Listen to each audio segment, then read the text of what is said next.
Good afternoon, YouTube, sports card world.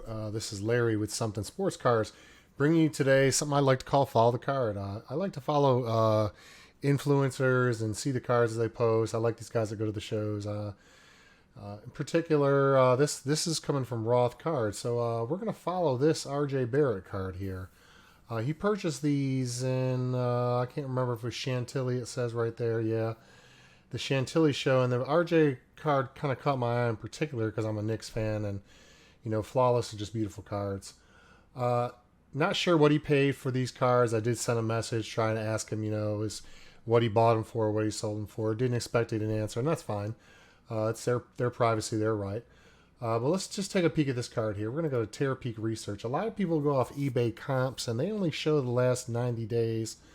And some of these pricing tools will go back a year, but Terapeak, if you are an eBay seller, you have access under your research tab for Terapeak Research. So it shows you, this is the 2021, July 10th to 2022 of July, and it shows you my search parameters were this Flawless Gold RJ Barrett rookie card here. And if we go down, we will see the card he sold to a dealer, I believe, in Chantilly. Both these cards were sold to the same dealer. Went off at auction at $6,200. If you look at some of his other sales, a PSA 9 sold May for $6,100.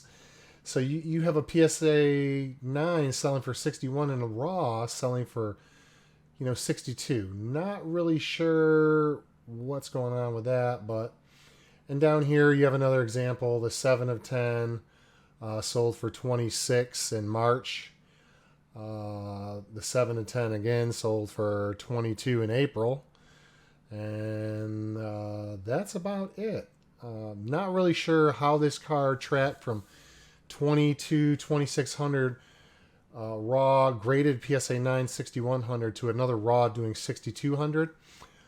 Does an influencer have that much effect on a card? Not really sure. Maybe they do. I know he posted this card on his Instagram right here, talking about the two cards he picked up. This is the ending auction here, $6,200.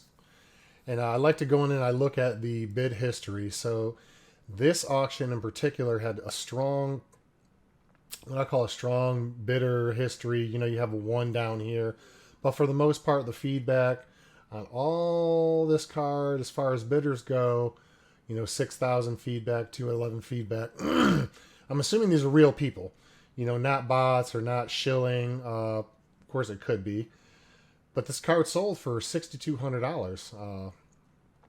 And I know there's been some videos out there about influencers driving up the market and then dealers driving up the market and the cans not getting into the hands of the collectors. Looks like in this case, this card actually made it. Let's take a peek at the other card we're going to look at today. Is this Steph Curry 6 of 6 Flawless. This is from Roth Cards as well. Again, it was in the showcase at Chantilly. I believe he sold this to the same dealer here. Same hand in the picture here as this item, same hand in the picture, same background, as you can see. Let's take a look at the Terapeak on this. This one is a little bit more questionable. This sold for $8,800, which begs me, what did he sell this card for? And, these guys are usually pretty fair. They always talk about taking the profit, and you never don't turn down profit. And some cards they flip, they get a bigger profit than others. I'm just, really curious to what this card's profit was, what he bought it at a private hands, and how he moved it. This is a beautiful card here. He moved this card to a dealer. You got a Terapeak here. It's a little bit different. Total sales are bigger, but you have to kind of equate this card to a similar card. So the card in particular is this card right here, the 6 of 6 Game Worn Flawless. It's the horizontal, not the vertical, and it sold for $6,800 or $8,800, excuse me, which is weird. You got a Steph Curry BGS 9 rookie 10 auto 9.5 number to 49, selling for $2,000 more. I mean, you got a flawless patch that sold, to 25, a BGS 8 for 5,000. And then you have an emerald, which doesn't even have an auto. It does have an auto, excuse me, to 5, selling for 13,000. I'm not really sure how this card, just because it's sealed, flawless, sells for this much, or does it warrant this much money? I mean, look, you have a to 25.9 selling for $8,300 graded.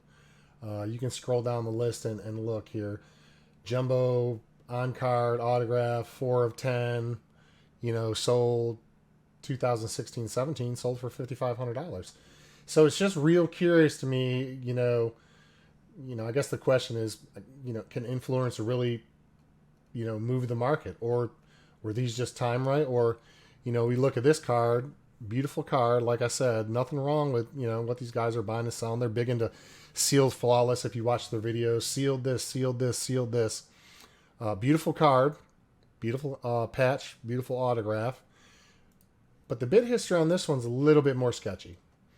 I mean, the winning bid was $8,800, 15 feedback, 1 feedback, 15 feedback, 92 feedback. I mean, all the feedback on this bid of this card, except down here where you probably have a more realistic price, this 411, is all sub 100. I mean, if you look at it, that you can tell the serious buyers here is right here in this area here. The same bidder went up. You had a bigger guy come in, probably a dealer, 46. And in the lower end, you had some real deal bidders where they thought the price of this card is probably legit. But once you get to the higher end, once this card hits about $5,000, that's it. You have this gentleman here who's still bidding up to 5,500. After that, feedback of 100, underneath 100. And I really have to question, was this card paid for? Was this card shilled up? I mean, it kind of looks like it to me. I mean, 15 feedback, 92 feedback. I mean, these are either real collectors with deep pockets, or, someone's trying to protect the price of this card. I seen a video the other day. Ziggy put out, where a collector talked about with Sasha T that he went out and, purchased this card to protect the price. And, I guess my question is this an instance where this is happening? Because the feedback on these, to me, if you look here versus the feedback on this other card, which is, in my opinion, a card worth a lot less money for an unproven player, the feedback's much higher here, guys. Much, much higher, except for this outlier here when it was still under $1,000. But once you start talking into real money and you get over 1,000, look at the bidders. You have one under 100, 92. Even this guy's a little 61. It still begs to differ. This is probably a real account. This guy here, probably not. Or it was just a guy with one feedback really just trying to buy a card at a good deal. But even down here in the lower end, you get private, 246, 648, 2, but the card's at $155. So, it begs the question, do these guys, can they really move cards? Take a look at Roth cards here. Let's just peek at his page. He's got 16,000 followers. I've tried to track some of these other cards. I even looked on Kenny's page. He's another great guy watch. In his videos, he actually tells a lot of times what he buys the card for. And Roth cards will do the same thing.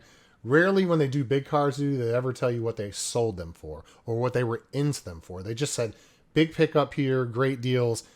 That doesn't help their following. I mean, the guys who are really young and in this don't know, hey, Josh here has got his hustle on. He's hustle every day, works out.